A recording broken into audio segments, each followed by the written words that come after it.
In less than 3 weeks, we get the next big expansion to Neverwinter. And this brings the Red Harvest, which allows us to obtain a ton of new gear, including new celestial armor. So in this video, we're going to go through all the items that this module has to offer and ultimately give my feedback on whether it's actually worth the quality rank. Is this celestial gear actually any good? So I've put together a gear document. You can see the table of contents, and let's begin with the new weapons. I will go through everything as shown in the collections here, but just be aware things are still open to change. It's in the feedback phase on the preview test server, so hopefully the devs can update and improve some of those lackluster effects. These Requiem of the Forsaken weapons will come from the new trial. You have both a mythic and legendary version as per master and advanced difficulty levels. These are for barbarian, and you can see they give you,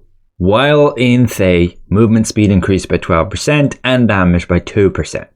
And when you use a daily power, you deal 300 magnitude damage around you with a 30-second cooldown. So very meh weapons. Most cases better off with alternatives. The Bard has these weapons. The bonus is slightly different. As you can see, when you use an encounter power, you have a 15% chance to gain 10% crit severity for 6 seconds. Kind of awful. They also gain 3% forte instead of like 3% damage while in Thay. And be aware the legendary weapons don't actually have that additional effect. For your clerics here, they have the bonus of additional power while in Thay of 3%, and when your health is above 50%, you gain 7.5% forte, and when that health's below that, you gain that in crit strike.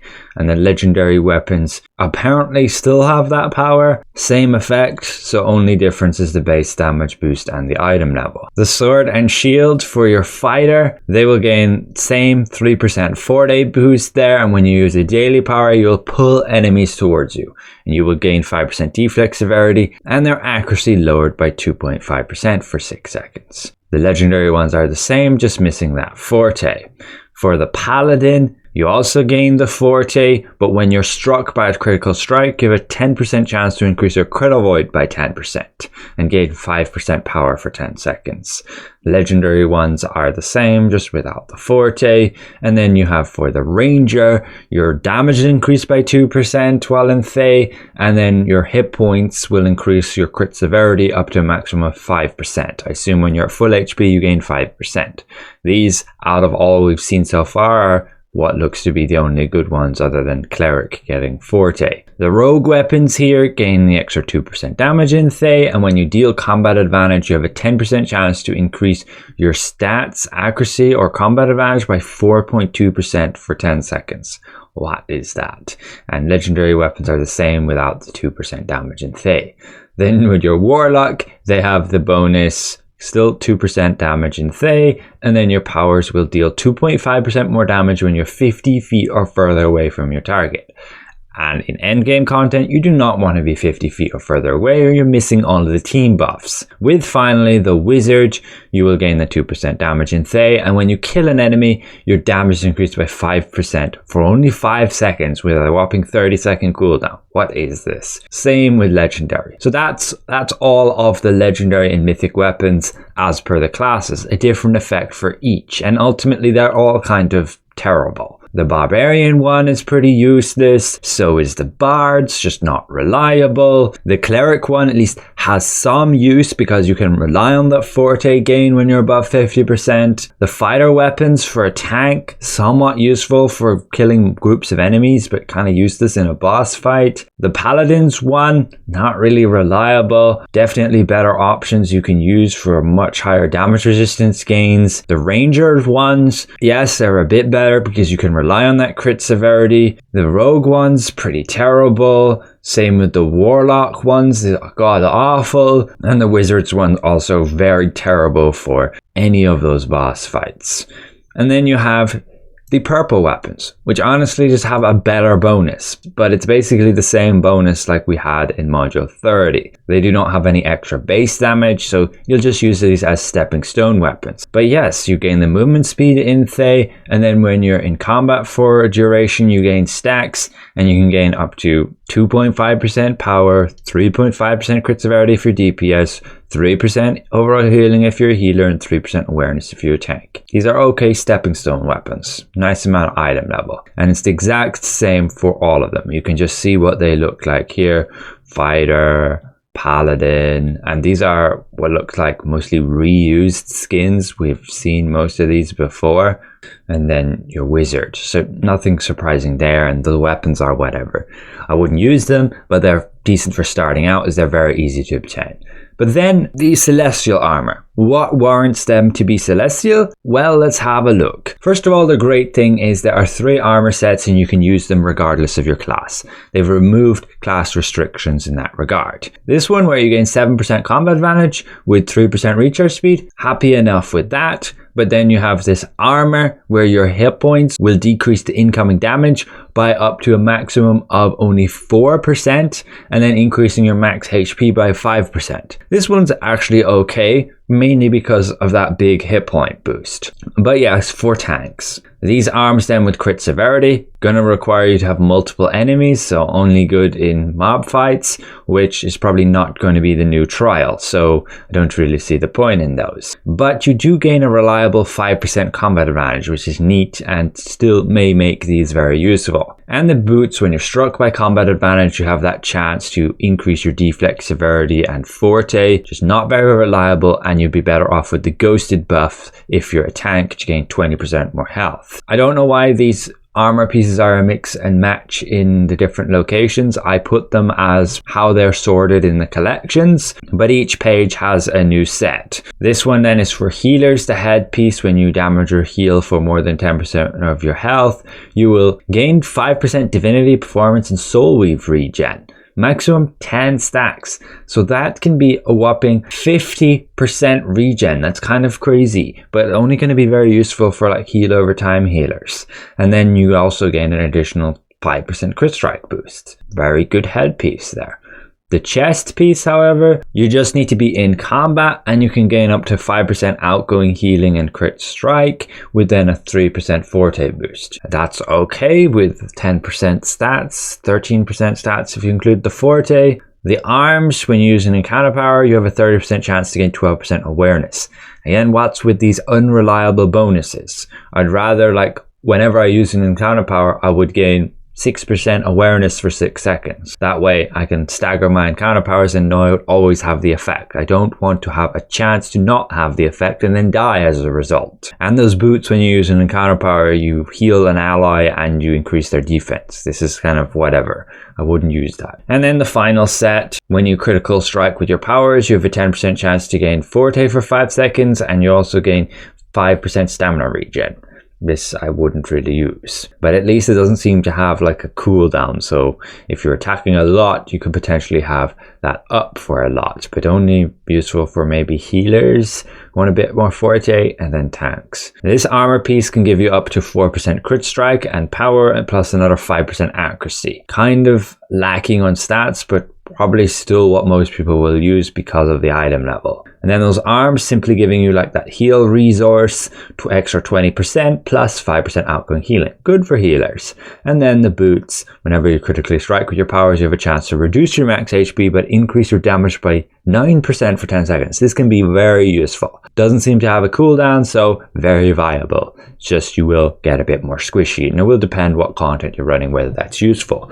But overall, not the worst Celestial armor here. There are some very questionable pieces, like these terrible boots as well, along with these arms, and the rest are, yeah, okay. Then with the Mythic Eternal Dominion armor, and this Mythic stuff is slightly different. You can gain up to 12% incoming healing, actually pretty decent. 7.5% crit strike and crit severity, very good. 4% extra defense when your health is above 50%. That just seems far too little to be worth. And when your health is 20% or lower, you gain 40% extra move speed and 30% incoming healing.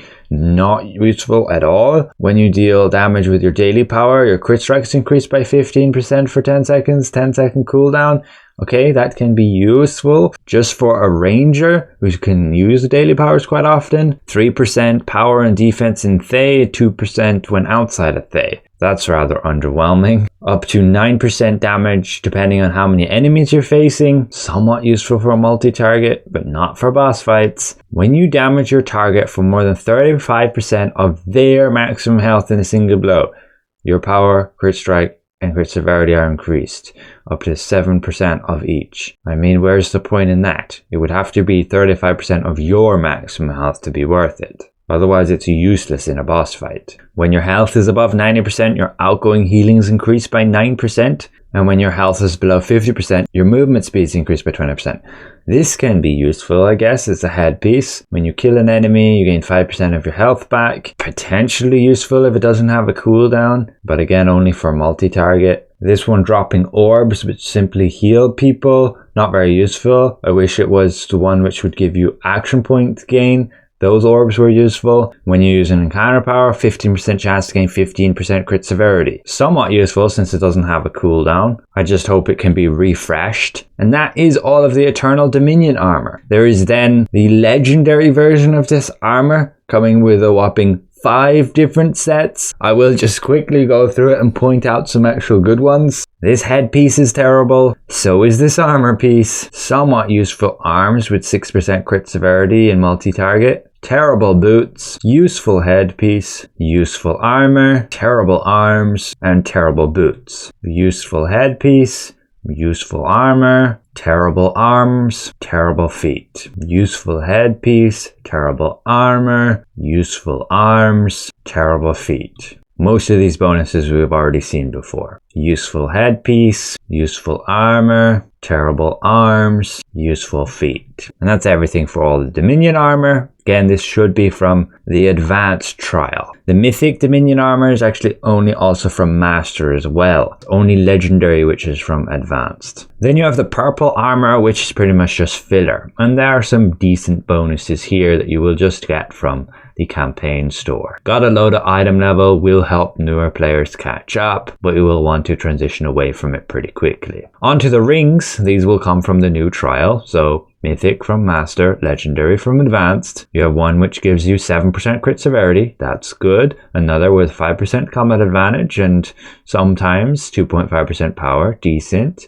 Another with 5% power and crit severity while against only one enemy. When using encounter power, the next enemy attacks you takes lightning damage equal to 25% of your max health. 20-second cooldown, so not very useful.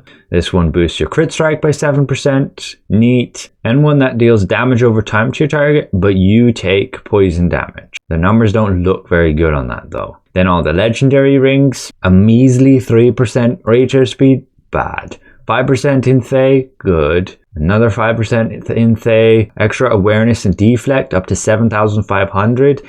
I guess that's useful. 3% recharge speed, terrible.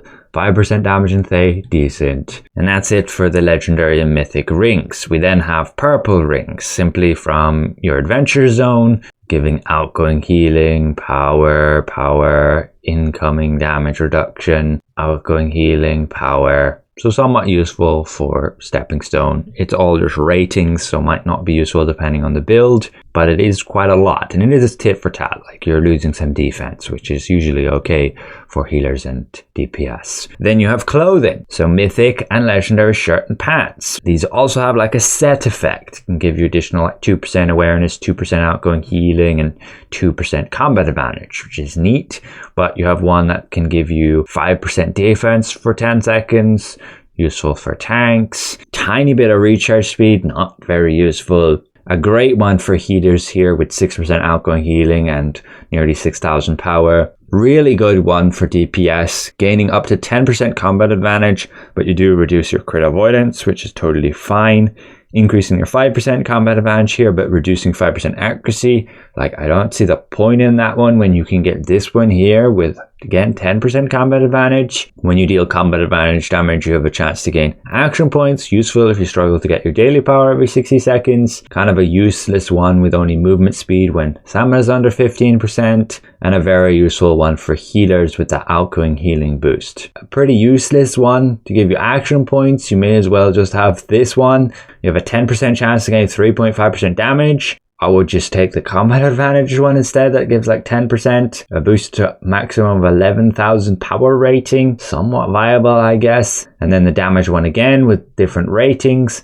And then all the legendary ones. These are also different with reducing incoming damage. It's a tiny amount, not very useful. This one's pretty good with outgoing healing rating. Here again. Crit severity rating. Here again and again. Over 9,000 awareness rating. Useful. Tiny bit of forte. Wouldn't take it. Same there. Reducing your encounter cooldowns. Pretty useful. Again here and here.